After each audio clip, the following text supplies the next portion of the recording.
bingung dengan hadis yang tadi, secara ilmu hadis tidak ketemu sumbernya.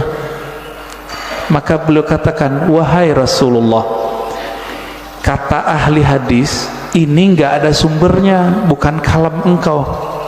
Apakah benar demikian? Dijawablah oleh Rasulullah dalam mimpinya, bukan, itu kalamku wahai Ibnu Arabi. Ketika dia bangun, maka dia malu mengatakan ini bukan hadis Nabi sallallahu alaihi wasallam. Kenapa? Minimal mimpi ini benar untuk dirinya, meskipun belum tentu benar untuk orang lain. Inilah asbabnya kenapa kalam ini kemudian menjadi ambigu. Apakah ini kalam Nabi atau kalam Yahya ibn Mu'az Ar-Razi? Ya, ini secara gabungan nih. Mimpi masuk kemana? Satu tadi empirik, bukti fisik.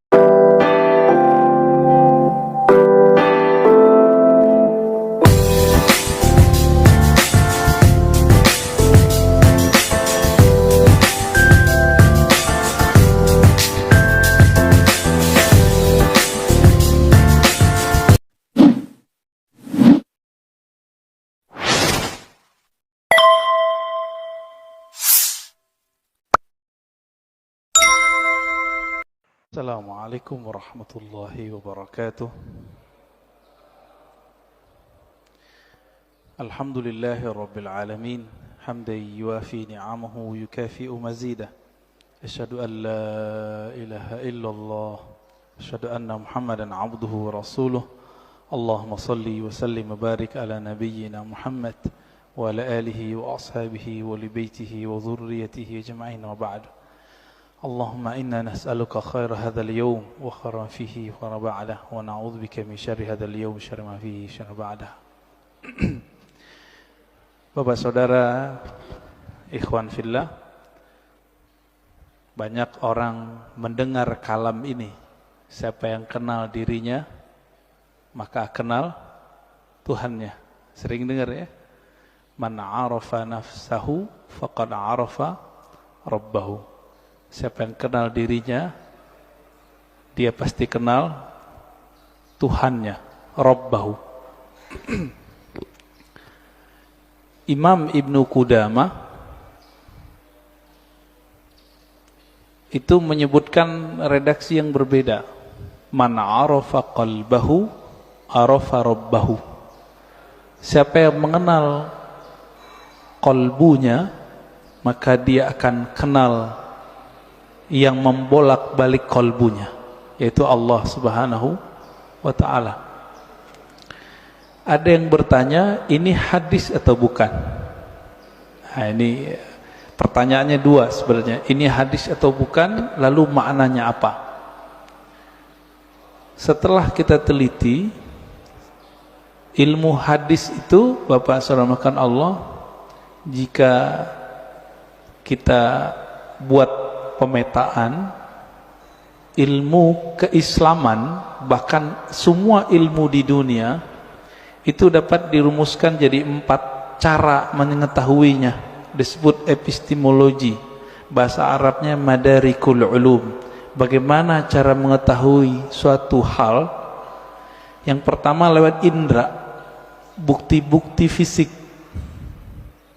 Yang kedua akal, kita pikirkan, kita tahu.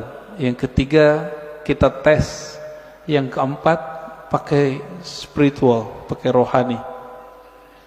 Ilmu hadis itu yang pertama. Jadi ilmu hadis dia ilmu bukti fisik, mesti didengar, mesti ada bukti fisiknya. Maka secara ilmu hadis, hadis ini tidak bersumber dari Rasulullah sallallahu alaihi wasallam. Dari siapa ketemunya? Ternyata ketemu perkataan seorang ulama salaf namanya Yahya ibn Mu'az Ar-Razi. Yahya bin Mu'az Ar-Razi.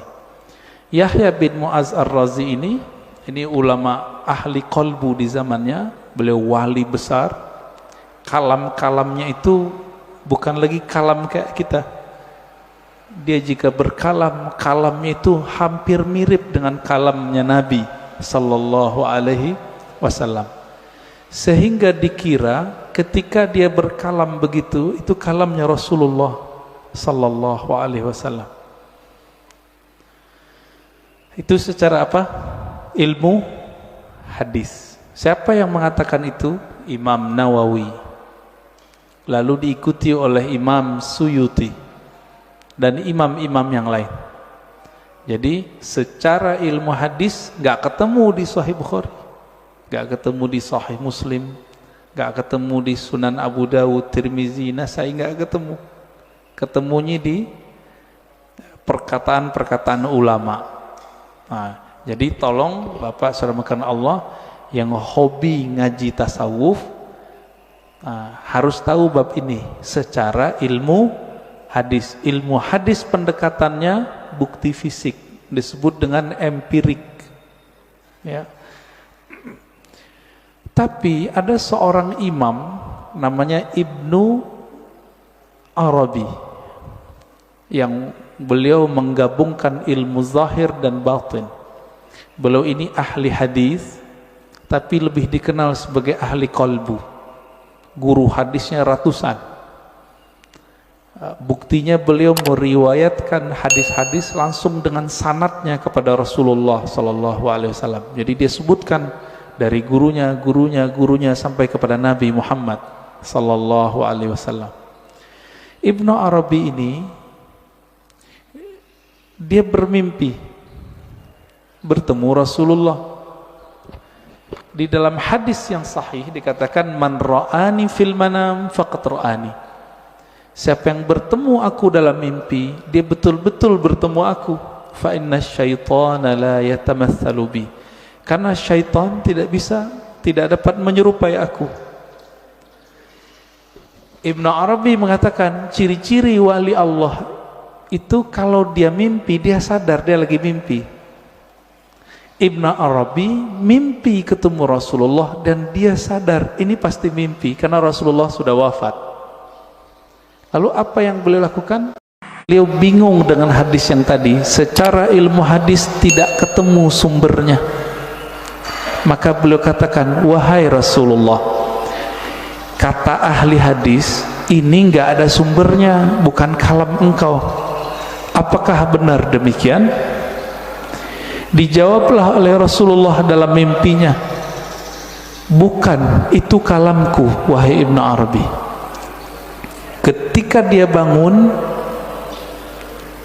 maka dia malu mengatakan ini bukan hadis Nabi sallallahu alaihi wasallam. Kenapa? Minimal mimpi ini benar untuk dirinya, meskipun belum tentu benar untuk orang lain. Inilah asbabnya kenapa kalam ini kemudian menjadi ambigu. Apakah ini kalam Nabi atau kalam Yahya ibn Mu'az Ar-Razi? Ya, ini secara gabungan nih. Mimpi masuk kemana? Satu tadi empirik, bukti fisik. Mimpi yang nomor 4, zauq, intuisi, qalbu, ruh. Itu mungkin gak ini dibuktikan? Dibuktikan oleh orang yang sudah sampai ke sana. Kalau oleh ahli hadis yang tidak sampai, kemampuan rohaninya sampai ke taraf ini nggak bisa. Jadi mohon maaf Bapak, jadi kita nggak bisa bangga juga dengan ilmu hadis. Ilmu hadis itu sendiri mirip kayak ilmu saintifik yang lain, eksak yang lain sama.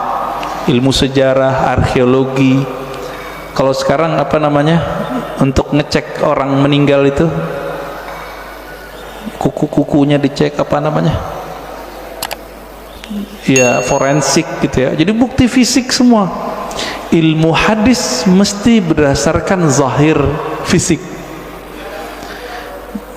Oleh karena itu Bapak saudara yang bukan Allah, jika berdiskusi dengan ahli hadis, sulit kita ngungkit-ngungkit yang nomor 4 ini. Dia pasti yang nomor 1.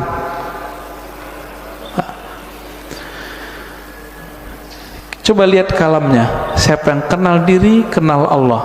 Isinya benar gak? Bagus gak kalamnya? Bagus. Berarti secara ilmu hadis, tidak semua kata-kata yang bagus, kata-kata yang benar itu kalam Nabi.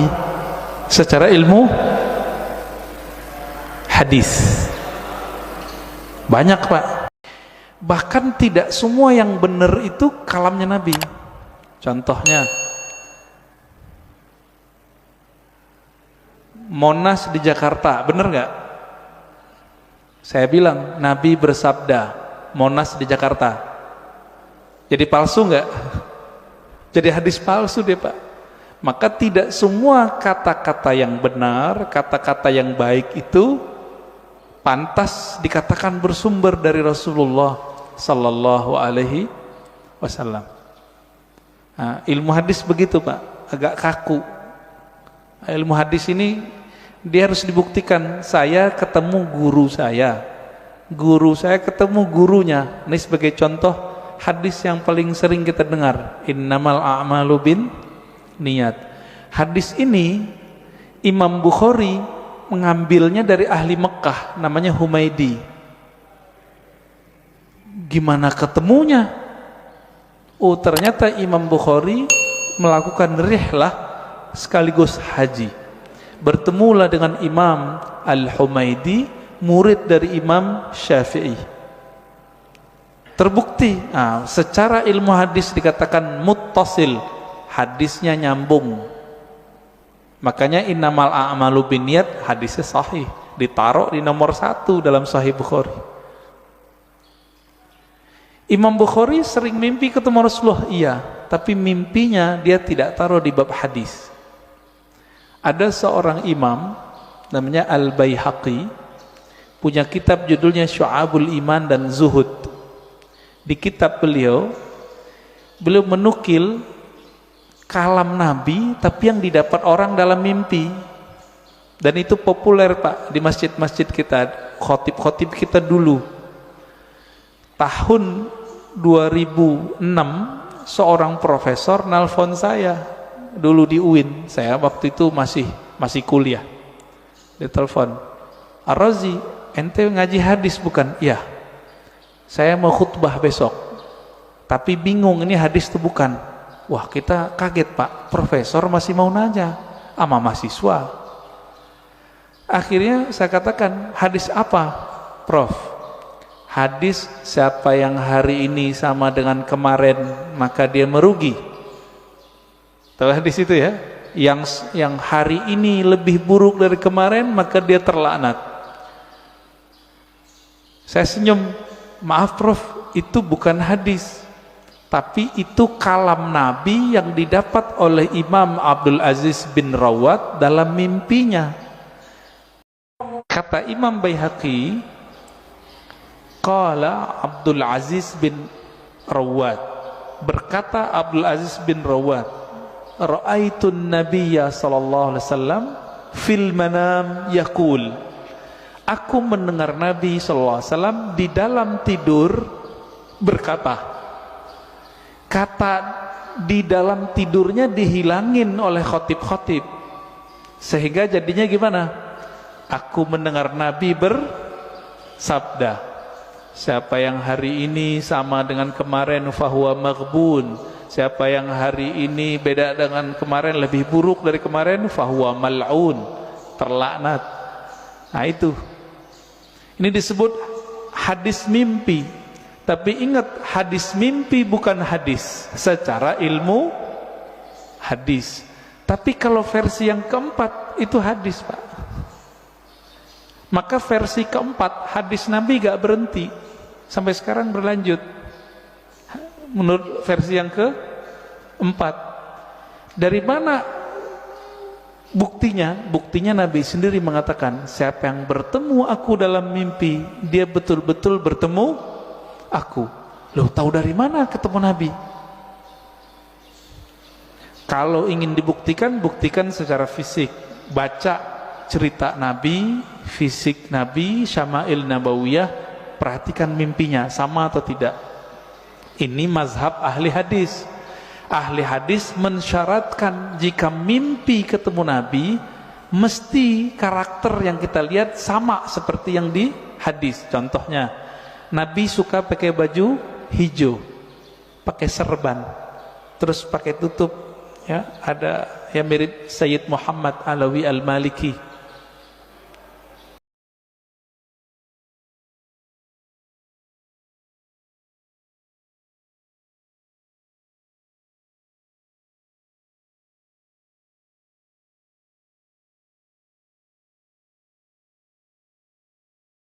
Sir rahasia di dalam ini nggak pernah bohong.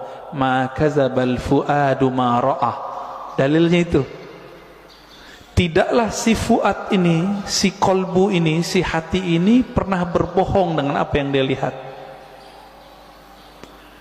Jadi walaupun Nabi sudah meninggal menurut ahli hadis, tapi bagi ahli ruhani Nabi nggak pernah mati, Pak. Nabi cuma pindah alam, alam ruh, alam barzakh, alam malakut jabarut. Nah, ada di antara ulama yang setiap hari bisa ketemu Nabi. Siapa itu? Gurunya Imam Syafi'i. Siapa yang kenal dirinya, maka dia kenal Tuhannya. Antum nih teman-teman, namanya misalnya Abdullah, dikasih bapaknya Abdullah.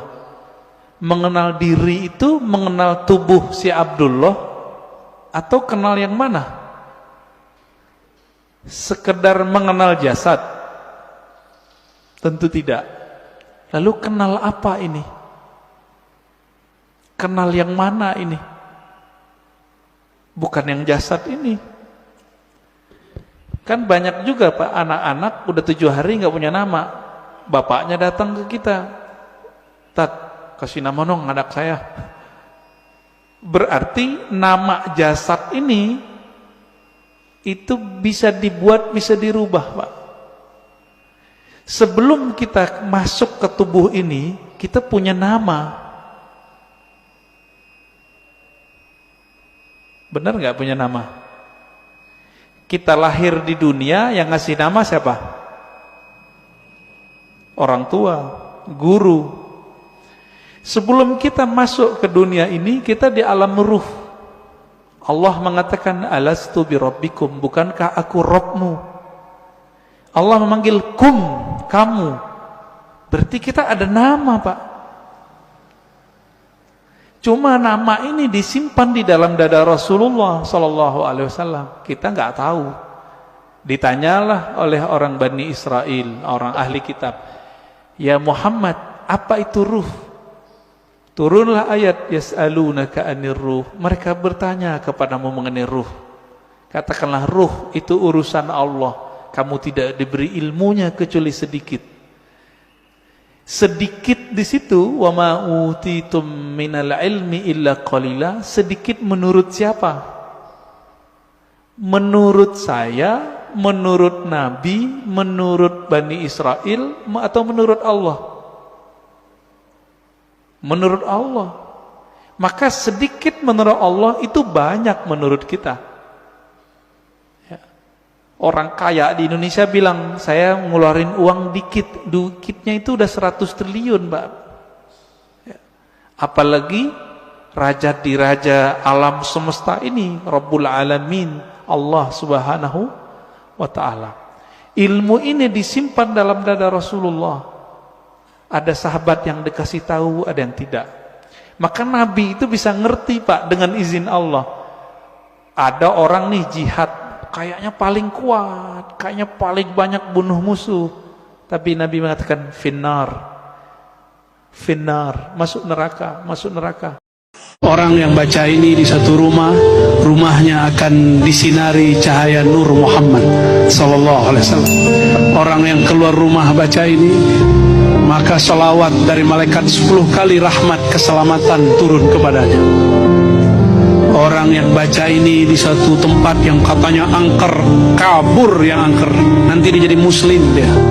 Ya, insya Allah. Orang yang baca ini ketika terjadi perdebatan, keributan, nanti tiba-tiba berhenti itu ributnya. Ini perintah dari guru saya untuk disampaikan. Ijazah ammah, ijazah umum dan khasah kepada yang hadir, khusus kepada yang hadir. Setiap kali masuk rumah, setiap kali naik kendaraan, setiap kali sampai di suatu tempat, setiap kali mau mulai suatu kegiatan, sapalah, minta izinlah kepada baginda Rasul sallallahu alaihi wasallam. Jadi masuk rumah, pertama yang dibaca apa? Assalamualaikum ya Sayyidi ya Rasulullah. Keluar rumah yang pertama dibaca apa? Assalamualaikum ya Sayyidi ya. Minta izin.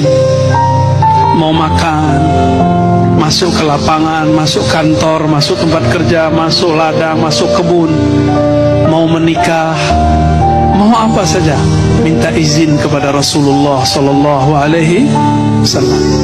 Ya. Syukur-syukur ditambah. Mau tambahannya enggak? Kalau ini ada di kitab. Di kitab Thariqat yang ditulis oleh ulama terdahulu. Tapi kan ilmu ma'rifatullah berkembang. Maka karena ini sudah akhir zaman, kita tambahkan salawat kepada pewaris mutlak beliau, Sayyidina Al-Mahdi. Tambahin salamnya. Coba ikuti dulu dengan lisan. Assalamualaikum ya Sayyidina Al-Mahdi, ya Khalifatullah. Gitu ya. Coba baca. Assalamualaikum ya Sayyidina Al-Mahdi, ya Khalifatullah. Ya.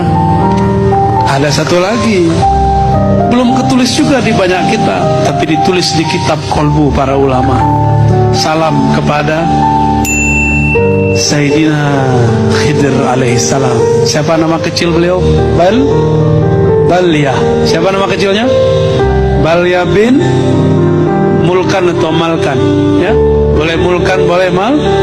Coba baca. Assalamualaikum ya Sayyidina Al-Khidir